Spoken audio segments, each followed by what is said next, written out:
Hello everyone, welcome to our online platform. प्यारे बच्चों, इस पर्टिकुलर वीडियो में हम लोग सेट नंबर 2 जानने वाले हैं कंप्यूटर एमसीक्यू का, जो कि स्पेशली इंपॉर्टेंट है एसएससी, एचएसएससी, बैंक, आरआरबी और उन तमाम एग्जाम के लिए जिनमें कंप्यूटर से रिलेटेड एमसीक्यू पूछे जाते हैं।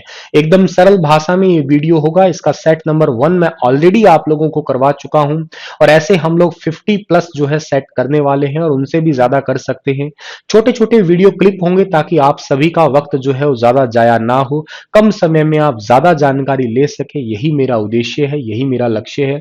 बढ़ते हैं आगे। और एक इंपॉर्टेंट बात है, अगर आप मुझसे पूरा हरियाणा के लिए ही स्पेशली एचएसएससी के लिए कंप्यूटर पढ़ना चाहते हैं तो आप पेंसिल एप्लीकेशन को डाउनलोड जरूर कीजिएगा। यहाँ पे आपको बहुत ही अच्छे तरीके से हरियाणा के अब तक के आए हुए पेपरों को मद्देनजर रखते हुए एक कंप्यूटर का कोर्स जो है वो बहुत ही जल्द मैं यहाँ पे स्टार्ट कर रहा हूँ। चलिए बढ़ते हैं आगे। और पहला क्वेश्चन आपके आगे क्या है? The term computer is derived from. Computer term जो है ना वो कहां से जो है निकली है? अब थोड़ा सा ध्यान से देखिएगा, कंप्यूटर टर्म जो है कहां से निकला है। अब कंप्यूटर जो है ना ये एक शब्द से निकला है, जिस शब्द का मतलब क्या होता है? COMPUTE, compute. और ये कंप्यूट जो है ना खुद आपका कौन सी भाषा का है? ये भाषा का है, ग्रीक भाषा का है। ये भी पॉइंट याद रखिएगा। और इस कंप्यूट का मतलब होता है बेटा गणना करना। ये भी पॉइंट याद रखना आप लोग, काउंटिंग करना, ठीक है।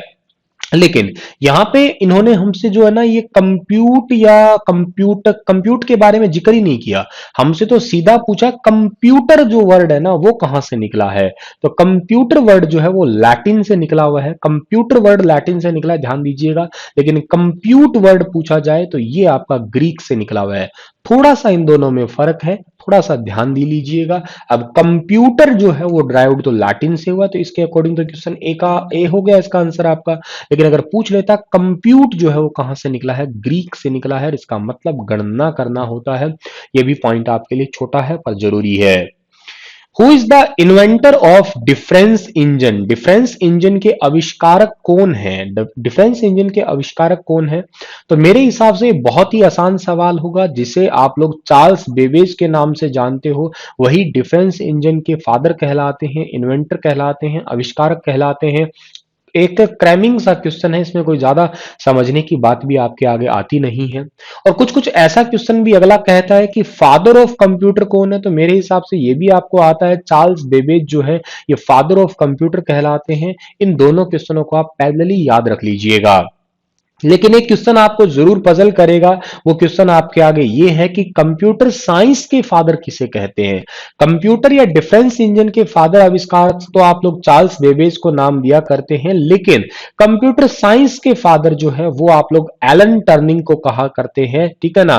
तो ये सी ऑप्शन जो है इसका बिल्कुल ठीक रहेगा। एलन टर्निंग जो है ना यही है कंप्यूटर साइंस के फादर। सी ऑप्शन यहाँ पे बिल्कुल ओके रहेगा। क्रैमिंग क्वेश्चन है, ज्यादा इसमें आपको ज्यादा दिमाग लगाने की भी आवश्यकता नहीं है। कुछ ऐसा ही क्वेश्चन आपके आगे ये भी कहता है कि फादर ऑफ पर्सनल कंप्यूटर बताइएगा, यानी कि जो पीसी है आपका, इनके फादर भी बताइए कौन है। तो इनके फादर आते हैं, क्या नाम है इनका? एडवर्ड रॉबर्ट, यानी कि ए ऑप्शन जो है इसका हमारा वो बिल्कुल ठीक रहेगा। एक बार फिर से कह रहा हूं कि डिफेंस इंजन के फादर कौन है? Charles Babbage. कंप्यूटर के फादर कौन है? Charles Babbage. कंप्यूटर साइंस के फादर कौन है? एलन टरिंग है। और जो पर्सनल कंप्यूटर यानी कि पीसी के फादर का नाम आता है तो एडवर्ड रॉबर्ट जो है इनका नाम आता है। ये पॉइंट भी आप याद रखिएगा। सीपीयू, सीपीयू के अंदर क्या होता है? Card reader and printing device. ऐसा जरूरी थोड़ा ना, सीपीयू में प्रिंटिंग डिवाइस भला कब से होने लग गए? And analytical engine and control unit. Analytical engine और कंट्रोल यूनिट आज के टाइम के सीपीयू में नहीं है possible. Control unit, arithmetic and logic unit, हाँ ये आज के टाइम में पॉसिबल है। और अर्थमेटिक, लॉजिक यूनिट और कार्ड रीडर नहीं, कार्ड रीडर नहीं होता है, तो ऑप्शन सी ठीक रहेगा। एक कंट्रोल यूनिट यानी कि सीयू होता है, प्लस में और क्या होता है? एएलयू होता है, यानी कि अर्थमेटिक लॉजिक यूनिट। अर्थमेटिक का मतलब प्लस माइनस होता है, लॉजिकल मतलब less than, greater than, equal to वाले फंडे। यूनिट तो आपका हो ही गया। सीपीयू का फुल फॉर्म भी आपको कल के लेक्चर में पढ़ा होगा, सेंट्रल प्रोसेसिंग यूनिट होता है। और सीपीयू के अंदर आपकी बहुत ही इंपॉर्टेंट सी मेमोरी होती है, कैश मेमोरी और रजिस्टर मेमोरी होती है, याद रखिएगा आप लोग ये तो। और सीपीयू के अंदर ही प्रोग्राम काउंटर भी होता है, एक पीसी भी पाया जाता है, ठीक है, जो कि नेक्स्ट इंस्ट्रक्शन कौन सी एग्जीक्यूट होनी है ये बताने का काम भी प्रोग्राम काउंटर ही किया करता है। Which of the following control the process of interaction between the user and the operating system? निम्नलिखित में से कौन सा उपयोगकर्ता और ऑपरेटिंग सिस्टम के बीच बातचीत की प्रक्रिया को नियंत्रित करता है? तो बेसिकली क्या होता है कि कंट्रोल प्रोसेस करता है, इंटरेक्शन करता है किसके बीच में? यूजर और ऑपरेटिंग सिस्टम के बीच में।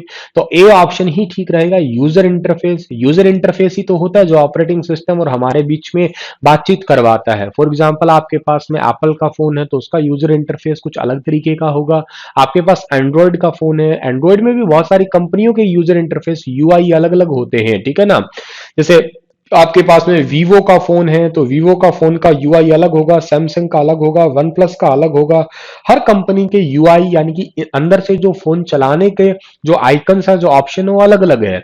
उन्हीं को ही आप लोग यूआई यानी कि ऑपरेटिंग सिस्टम कहते हो। और ऑपरेटिंग सिस्टम और इंटरेक्शन यूजर के बीच का कहते हो यूआई यानी कि यूजर इंटरफेस है। आप लोग उन्हें लैंग्वेज ट्रांसलेटर तो नहीं कह सकते, प्लेटफॉर्म भी नहीं कह सकते और स्क्रीन सेवर भी कहते अच्छे नहीं लगेंगे। The first computer were programmed using, पहला कंप्यूटर जो था ना वो कौन सी भाषा में प्रोग्राम किया गया था? ये क्वेश्चन एलआईसी 2019 में भी पूछा गया था। आसान है पर जरूरी सवाल है। पहली भाषा की बात करो आप, देखो लो लेवल लैंग्वेज में दोनों का नाम आता है, असेंबली का भी आता है, मशीन का भी आता है।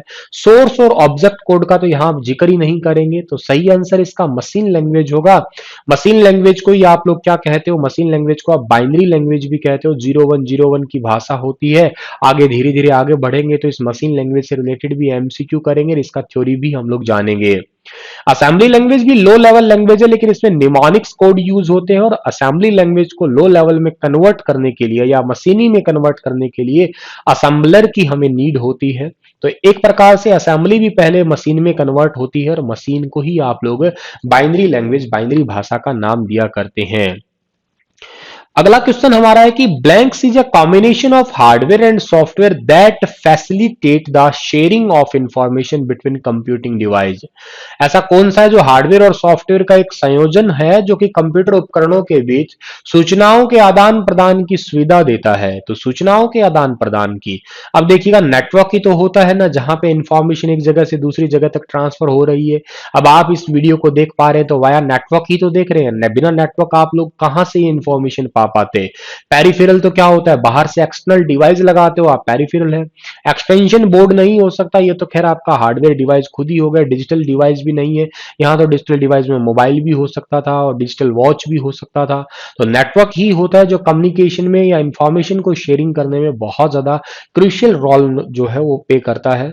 नेटवर्किंग में बहुत सारी टाइप आती है, जैसे आपकी लैन आती है, लोकल एरिया नेटवर्किंग आती है जो कि आपके लोकल एरिया में यानी कि 4-5 किलोमीटर में बेटर होती है।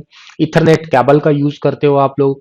एक मैन आती है, मेट्रोपॉलिटन एरिया नेटवर्क, जो एक सिटी के लिए बहुत अच्छी होती है, अप टू 50 किलोमीटर या अप टू 5 किलोमीटर या अप टू 50 किलोमीटर। एक आपकी वैन आती है, वाइड एरिया नेटवर्क होती है जो world wide communication between two state और टू कंट्रीज में हेल्प करती है। एक पैन भी आती है, पर्सनल एरिया नेटवर्क, ये आपका 10 मीटर जैसे ब्लूटूथ वगैरह है, ये उसमें हेल्प करता है नेटवर्किंग मोड। अगला और लास्ट क्वेश्चन हमारा होगा इस सेक्शन का क्या कि coded entires which are used gain access to a computer system are called। coded प्रविष्टियों जो कि एक कंप्यूटर सिस्टम के लाभ पहुंच के लिए उपयोग किया जाता है उन्हें क्या कहा जाता है? तो जाहिर सी बात है एक ऐसा कोड बताना है आपको जो कि आपके कंप्यूटर को बहुत ज्यादा प्रोटेक्ट कर देता है और उस कोड को आप पासवर्ड ही कहते हो और क्या कहोगे? एंट्री कोड नहीं है, सिक्योरिटी कमांड भी नहीं है, कोड वर्ड्स भी नहीं है, पासवर्ड्स होते हैं जो आपके अकाउंट या आपके कंप्यूटर को सिक्योर करने का काम करते हैं। तो दैट्स वाई बी ऑप्शन जो है इस क्वेश्चन का आंसर हमारा ठीक होगा और इसी के साथ ये पर्टिकुलर सेट जो है वो कंप्लीट होता है। होपफुली आपको इस सेट ने बहुत मदद की होगी। जल्द ही सेट नंबर 3 और बहुत ही मजेदार तरीके से क्वेश्चन आपके आगे पेश करने वाला हूं। यहाँ क्वेश्चन कुछ इजी लेवल है, कुछ मीडियम है, कुछ हाई लेवल के करने की कोशिश हम लोग करेंगे। Stay happy, stay healthy. इन सभी लेक्चर्स का पीडीएफ आप मेरे Telegram channel star IQ education से ले सकते हैं। Thank you so much.